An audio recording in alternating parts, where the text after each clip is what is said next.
Welcome back, Sunrise Daily, and it's that matter we're looking at their fallout from the Adama supplementary elections.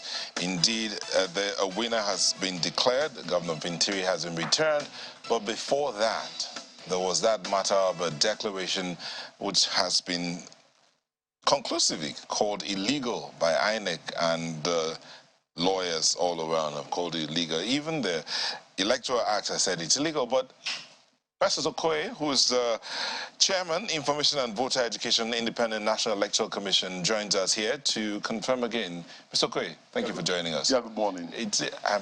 I mean, just as we're saying off camera, you're able to sit down here. Thank you.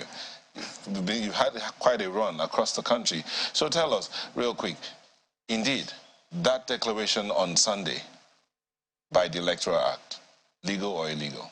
No, it's completely illegal. The resident electoral commissioner is appointed as a resident electoral commissioner, and the resident electoral commissioner exercises the powers donated to him by the commission itself and also by the constitution. And the resident electoral commissioner is answerable to the commission. That is the tenor of section 6 subsection 2 of the Electoral Act. Now, during elections, the resident electoral commissioner receives materials on behalf of the commission. Now, the chairman of the Independent National Electoral Commission is the one that appoints collation and returning officers. And returning officers and collation officers are appointed in writing. And it is only the resident electoral commissioner for the state that is privy to who is a collation officer and who is a returning officer. Because the moment the chairman makes the appointment, the chairman forwards the list of the collation and returning officers to the resident electoral commissioner for the state. And so the work of the resident electoral commissioner is completely cut out. Administrative, while that of the collation and returning officers are clearly set out both in the Electoral Act and in our regulations and guidelines. So let's just tidy up. Yes. The collation officers, yes, appointed by the chairman, yes, do not answer to the REC. They don't answer to the REC. The only thing the REC does is that the REC can assign them to the registration areas and to the local governments. And so their list is forwarded to the resident electoral commissioner, signed by the chairman. So what the resident electoral commissioner does is to look at the list and now makes a determination that in my state we have 200 registration areas or wards.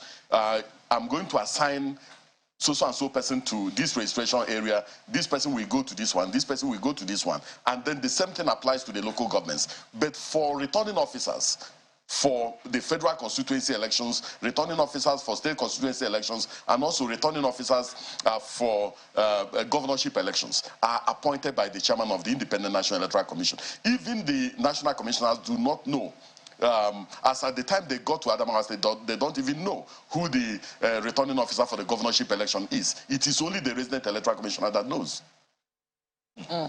Interesting. So Adamawa is currently on the front burner, and just yesterday we understand that the president has given his approval for the immediate suspension and also the prosecution if the police finds anything, incriminating But INEC initially wrote to the IGP of police saying that, he should be investigated and also given leave to the police to prosecute him.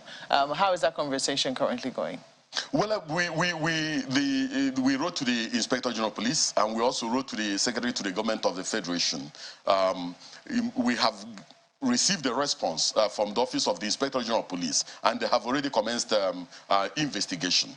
Our understanding is that the moment the Inspector General of Police concludes the investigation relating to the resident electoral commissioner and every other individual who is involved, and a prima facie case is established against the resident electoral commissioner, the file will be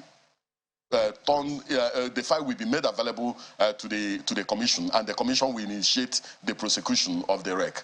Are you aware of the current whereabouts of the resident electoral commissioner? Well, we don't know where he is because after this particular incident, the commission wrote to him both in writing and also called him on the phone. He never returned any of the calls. He never answered any of the calls. And we asked him to report to the commission on Sunday. We didn't see him. We asked him to report on Monday. We didn't see him. So up to this moment, he has not reported and we don't know his whereabouts. Do you think that he could be declared wanted as a result of that? Well, that is the responsibility of the Nigerian police force. If they make a determination that his presence is absolutely needed during the investigation and he's nowhere to be found, it is their prerogative and discretion to declare him wanted. Okay, so he's not under arrest as we currently speak? I don't know.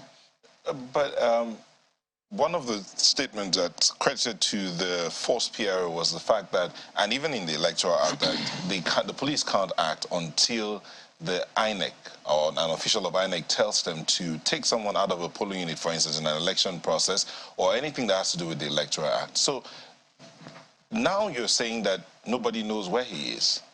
Have you asked the police to make him available? Because as if we're going by that statement and what's in the Electoral Act, the police can't even touch him until you tell them to. You've asked the police to investigate. Have you told them to produce him? Have you asked the police to produce him?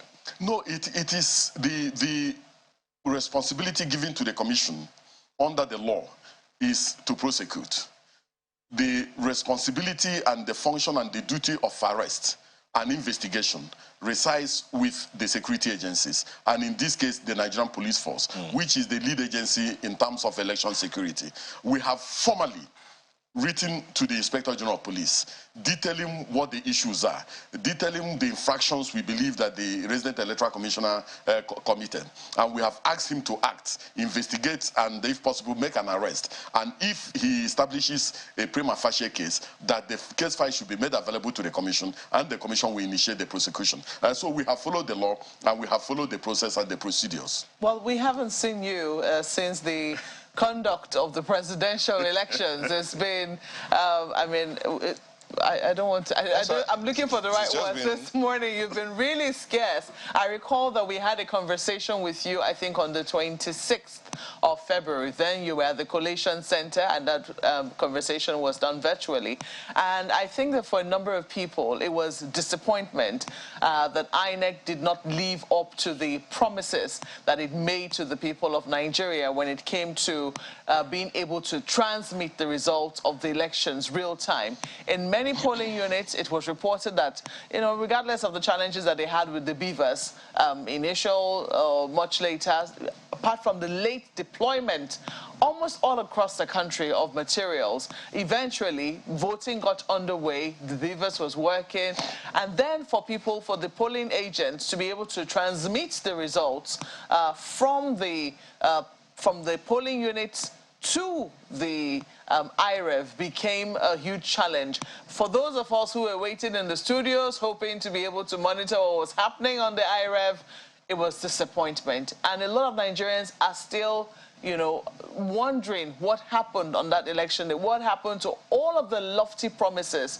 that INEC made with regards to the beavers and the IREV.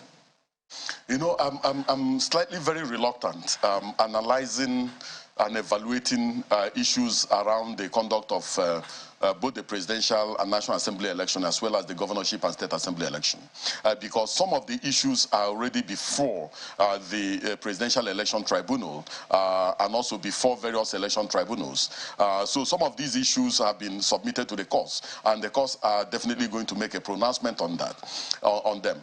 Secondly, after every election, the commission engages in what we call both internal and external evaluation of the conduct of the elections to learn valuable lessons, to know where we made mistakes, and also to rectify those mistakes. But let me say this. At a very reflective moment, at a very rational moment, at a moment devoid of election, we will come to see that this election will turn out to be one of the best elections ever conducted in this country. In fact, that this election is more or less like a revolutionary situation. And I say this advisedly. I say this because if you look at the whole gamut of elections, I do not think that it will be fair to reduce the conduct of the 2023 general election to the issue of result upload alone. That will be unfair. And I say this because if you look at Section 43 of the Electoral Act 2022, it makes it optional for any political party that wants to nominate polling agents or political party agents to the 176,606 polling units where we deployed election materials. 4 political parties nominated over 170 polling agents. The APC nominated over 170 polling agents. 170,000 polling agents. The PDP nominated over 170,000. The NMPP nominated over 170,000. The Labour Party nominated over 170,000. So what that means is that at the level of the polling unit where elections took place, they were there. And the law and the process and the procedure is that the moment the votes are segregated and counted and entered into from EC8A, which is the polling unit level result, a copy will be retained by the commission, a copy will be given to the a police officer if available, and copies will be given to the polling agents of the political parties if available. So what that means is that every political party that deployed over 170,000 polling agents has a copy, original copy, or the duplicate copy of the result sheet emanating from every polling unit. I'm coming. The second issue is that you have to analyze elections from a holistic perspective and not necessarily from the point of view of only result upload, because that's exactly what is trending. But as I say, the question of whether Section 64 of the Electoral Act is mandatory in terms of result upload, whether the issue of collation revolves only around uploaded results, and the other issues emanating from it have been submitted to the Presidential Election Petition Tribunal. Yeah. And at the fullness of time, you will come to see that the Commission has done very well. Yes, we had challenges relating to the upload of the presidential election results, and we informed the Nigerians that this was the challenge we had. But our elections cannot be reduced only to that. So the statement which you issued was issued only after we had that conversation with you on the 26th of February. It would seem that Nigerians were taken for granted. For a number of people, they will also tell you, while they're not reducing the entire gamut of the elections to the upload of election results, that for them was the game changer. And INEC, at different, led by its chairman, at different fora, made a promise to Nigerians that the IREV will work. It seemed like it was a solemn promise that was made to Nigerians, and on the 25th, on the 25th, that promise was broken. The least that Nigerians expected was an explanation and perhaps an apology, an acknowledgement of what had happened in terms of the promise that was made and what was delivered. You don't think that the Nigerian people deserve an apology for that? We made an explanation on what had happened, and we are yet to really evaluate our processes and procedures because we are still conducting elections. But you will also agree with me that there was result upload during the governorship election. There was result upload during the State Assembly election. That there was result upload during the senatorial election, and there was result upload during the House of Representatives election. It was in the presidential upload that there were challenges. So I think that, yes, there were challenges, there were problems, and we tried to explain. But we must also acknowledge that in relation to A, B, C, and D, that the Commission did very well. I think that an acknowledgement of the fact that there were places and situations where we rose up to the occasion will be very, very helpful. But we cannot reduce the entire 2023 election to the challenges we had with the presidential upload. Okay, go ahead. But I know that my colleagues in Lagos are also burning. They have questions they want to ask you. But just before our colleagues in Lagos come in, there's this matter of a review of the results, for instance. Staying with that February 26 elections. When INEC was declaring the results at the ICC, for instance, some parties walked out, and their concern was about some things they were not agreeing with. And by the Electoral Act, INEC is supposed to review its results, the results declared. True or false? You don't. No, I'm coming. INEC is supposed to review its results, right? No, if you look at section 65 Yes. of the Electoral Act, it is within the power of the Commission to review declarations made. If you recall, Well, how many days after the declaration? 7 days. Let me put it this way: constitutionally and legally, the chairman of the Independent National Electoral Commission has been appointed as the returning officer for the presidential election. Now, if he makes a return and people believe that the return that was not made in consonance with the Constitution, in consonance with the regulations, and also in consonance with the law, they can write to the Independent National Electoral Commission for a review. And the Commission is obligated to carry out that review within a period of 7 days. You do not begin a review when collation is still ongoing. So the question then is, yes, we've agreed that this INEC can review if the parties demand a review of the result. Do they have to demand for it? Well, if a political party demands a review and there are genuine and concrete evidence for that particular review, definitely the Commission will review. So let me read that section 65 clearly. Provided that, let me read from 1 or I.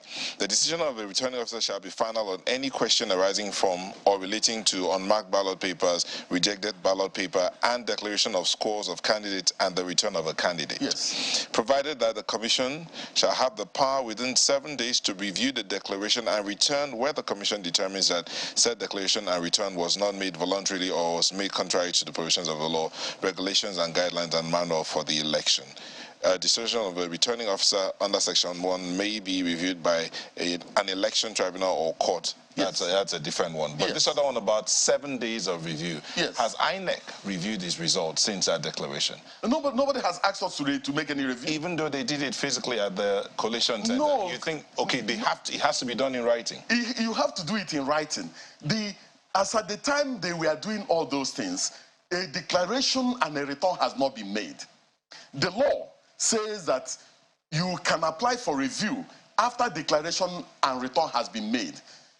Collation was still ongoing when all those things were going on. And so that is not within the contemplation and tenor of Section 65 of the Electoral Act. No, did you say after the return has been made? Look at Section, read it. You have to read from, if you look at Section 65 itself, it says, the decision of the returning officer shall be final on any question arising from or relating to declaration of scores of candidates and the return of a candidate.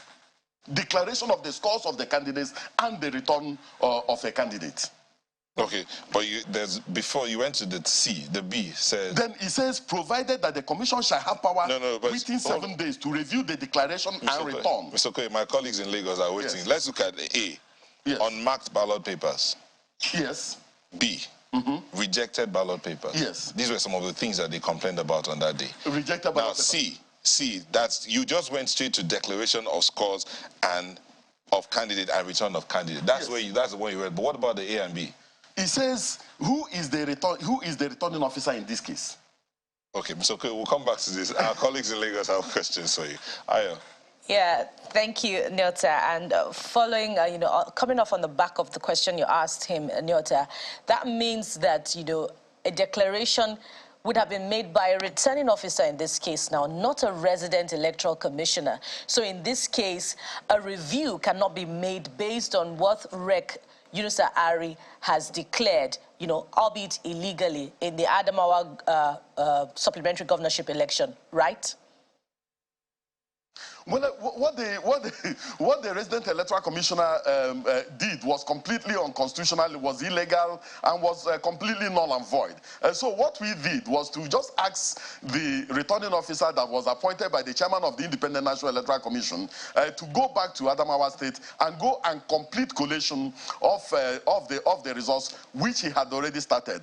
Under our law, under our constitution, under our regulations and guidelines, the resident electoral commissioner only receives the top copy of the result sheet after the returning officer has made a declaration. And so he has no role whatsoever to play in terms of collation of results and also in terms of making a return and making a declaration of the scores of candidates. So following from that now, it presupposes that you cannot build something on nothing. So the candidate of the APC heading to court now seeking a judicial review, even if it was an election petition court now, the court cannot grant that because it's not a returning officer that made that declaration in the first place. You know, besides the fact that the process had not been completed, it was illegally done by a resident electoral commissioner whose office it is not to make that declaration, I imagine. Well, my understanding of Section 285 of the Constitution of the Federal Republic of Nigeria is that we have two trajectories to the issue of litigating issues arising from nominations and from elections. If an issue occurs before the conduct of election, you go to the Federal High Court, which has exclusive jurisdiction over pre-election matters. If a return has been made, if a declaration has been made, you go to an election petition tribunal, since you are talking about a return, a declaration, and a return having been made.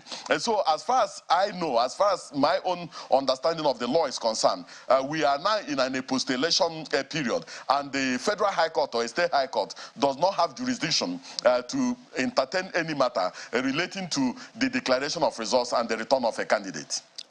Besides the matter of jurisdiction, I just want to clarify that, you know, that the prayer cannot be granted because it wasn't a returning officer as constitutionally required that made the declaration, but a resident electoral commissioner whose powers it is not to make the declaration. But let's, you know, also continue with a review of the Adamawa election process and look at what may have been prevented before we got to that illegal declaration. Prior to that, Mr. Okoye, complaints had been made about the resident electoral commissioner by the candidate of the PDP who has now been returned elected. And, you know, there were allegations made by him and the party to the extent that the resident electoral commissioner was going to compromise the process and, in fact, had been seen, you know, with the candidate of the APC, you know, in nocturnal visits. And, of course, to the extent also that there were confessional statements he made that he had been ordered to help the candidate win. And we asked him on this program also if these complaints had been made to the commission and to the extent that they requested that the resident electoral commissioner be recalled. Did the commission receive any such complaint? And if it did, why didn't it make efforts, moves to recall the resident electoral commissioner before the supplementary election? You know, during the election period, political actors, political parties, and different interest groups make various and varied allegations against collation officers, against returning officers, against resident electoral commissioners, against presiding officers, and a whole gamut of election duty officials. What this commission does is that when we get any petition against any of our resident electoral commissioners or any electoral officer or any ad hoc staff, the commission tries to investigate some of these things to find out whether there's any veracity to it or whether there is just malicious. The chairman of the Independent National Electoral Commission invited the resident electoral commissioner for Adamawa State to Abuja after the conduct of that particular election. And he came, and I'm aware that the chairman put some of those allegations to him, and he denied all those allegations to the effect that he has not compromised the electoral process and that he does not have any dealing with any political party. So based on that, he was asked to go back to his to his duty post. But as a form of assurance, the chairman of the commission also made a determination that for the supplementary elections, and based on some of the issues arising, that national commissioners were going to go and superintend the supplementary election in various states. For instance, 3 national commissioners were deployed to Kebbi State. I was one of the national commissioners deployed to Kebbi State to go and superintend the election. 2 national commissioners were deployed to Adamawa State. And I'm aware, a national commissioner was deployed to Rivers, a national commissioner was deployed to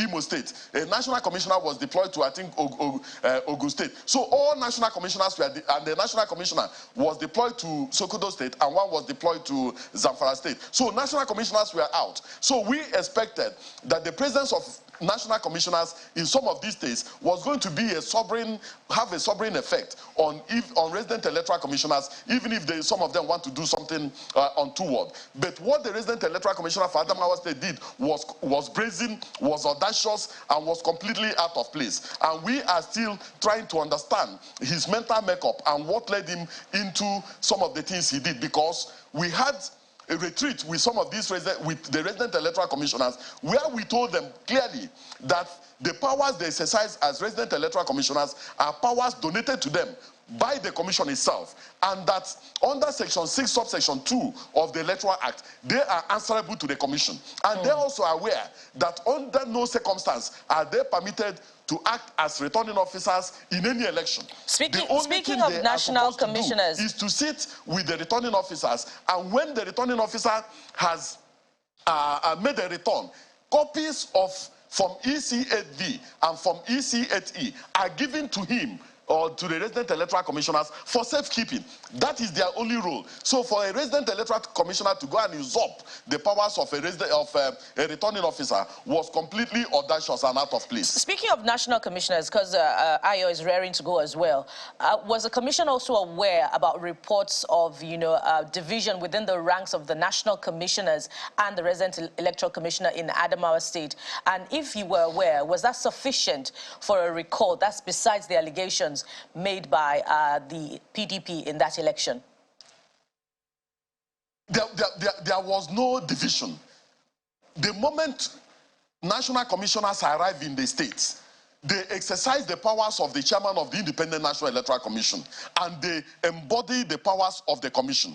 When the 2 national commissioners realized that the resident electoral commissioner was going in a direction that was going to compromise the electoral process, that was going to derail the entire election, they asked him to step aside. And that is exactly what they were supposed to do. And that was why he moved quickly to go and execute a plot, to go and execute a plan that he had already hatched. So there was no division whatsoever.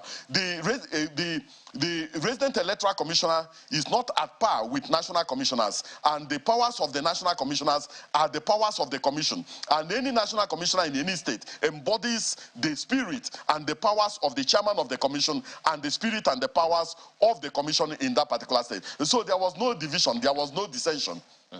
Mr. Okoye, how significantly does this situation, the Adamawa example we're discussing now, how significantly does it question the processes of people coming into INEC? By that I mean the process of getting in resident electoral commissioners, national commissioners, returning officers, and all of that. How does it in any way question the process?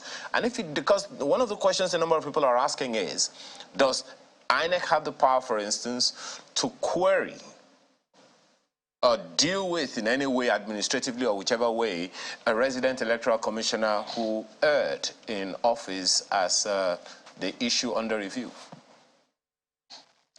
I was a member of the Electoral Reform Committee set up by late President Yaradua in 2007 to review the electoral legal framework. And I know that we made far-reaching recommendations on how to re-engineer and reconfigure the appointment of both resident electoral commissioners and national commissioners of the Independent National Electoral Commission. I believe very sincerely that we must have a framework that allows the commission to have both to exercise the power of appointment and the power of discipline of resident electoral commissioners. If you had the resident electoral commissioner for Adamawa State kept on telling the national commissioners that were deployed to Adamawa State that the way national commissioners were appointed was the way he was appointed, and that the way national commissioners are removed is the same way he is removed, and that he's not answerable to the national commissioners because he was appointed by the president. And I think that we cannot have that type of situation. But what he did is just an aberration. I know we have very fine resident electoral commissioners in various states of the Federation, and they know the extent of their powers, and they have been conforming to the duties assigned to them by the Commission. So I want to view his behavior as an isolated event and does not represent what our resident electoral commissioners are all about, because I know that some of them worked assiduously to make sure that we delivered on our mandate. Allow me to take you back to the issue you and Nyota were discussing earlier on Section 65 of the Electoral Act of 2022.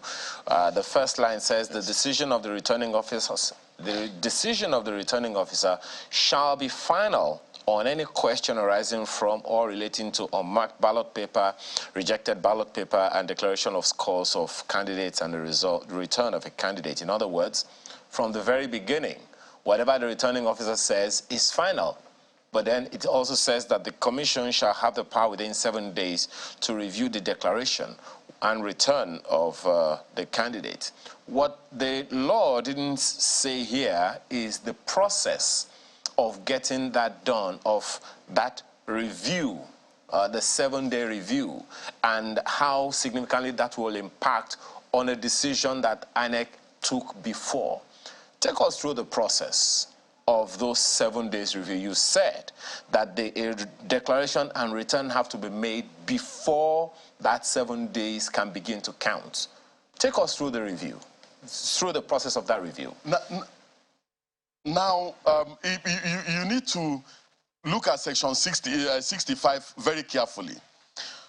The first issue is, issue here is, it says the decision of the returning officer shall be final on any question arising from or relating to 1, unmarked ballot paper and rejected ballot paper. So the Commission has nothing to do with the decision of a returning officer on these 2 issues. Whatever the returning officer has done relating to the issue of unmarked ballot paper or rejected ballot paper is final. However, the moment the returning officer has made a declaration and a return, and any individual feels aggrieved, or the Commission itself feels aggrieved that maybe a returning officer has made a return under duress, the Commission now, not the returning officer in this instance, the Commission now can sit back and say, look, we have had a report from a returning officer saying that he made a declaration under duress, or he made a declaration mistakenly, or he made a declaration knowing that he was not supposed to make a particular declaration, or he made fundamental mistakes relating to the scores of candidates. Now the Commission can now sit back and take a look within 7 days of the declaration made by the returning officer and the return made by the returning officer. And if the Commission believes that that particular return was not made voluntarily or was made contrary to the provisions of the law or regulations and guidelines or manuals of the Commission can review that particular declaration and take a decision on what to do with that particular declaration or that return. Okay, so Mr. Okoye, I'm taking you back again to I know you were still talking about the presidential elections, and that's where the question of review is coming up. But I want to ask if we now know what caused the servers not to work for the presidential elections, the IREV not to work for the presidential election, but worked for the National Assembly elections conducted on the same day. Well, I wouldn't know. All I know, in terms of technology, I'm not too technologically savvy. There was panic, and I need to be honest, there was panic on that day when we noticed that there was a challenge. And all the ICT people gathered and were trying to find a solution to it. At the end of the day, I issued a statement and I told the nation that we had a glitch. Now, we are still in the middle of election.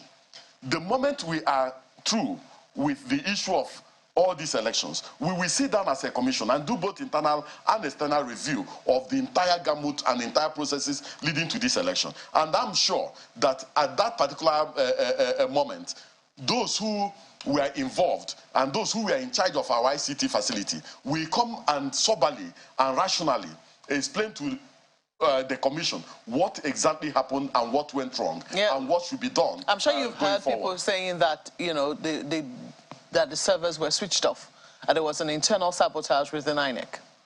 Honestly, I wouldn't know. But I do not think that the commission, after making promises to the Nigerian people, will turn around and sabotage itself. It's not rational. It doesn't make sense to me. Okay, but let me quickly also ask you about, you know, eventually when results were uploaded, you know, people were complaining that, you know, what were the results at their polling unit centers were not the results that were uploaded for them. I do not know whether, you know, in its own audit, if the commission will take those instances into cognizance to investigate, you know, what could have caused in some instances outright mutilation of result sheets, and perhaps find out from its officers in those instances what happened there, and if there are infractions that have been committed, perhaps prosecute them. Is this something the commission will be willing to take on?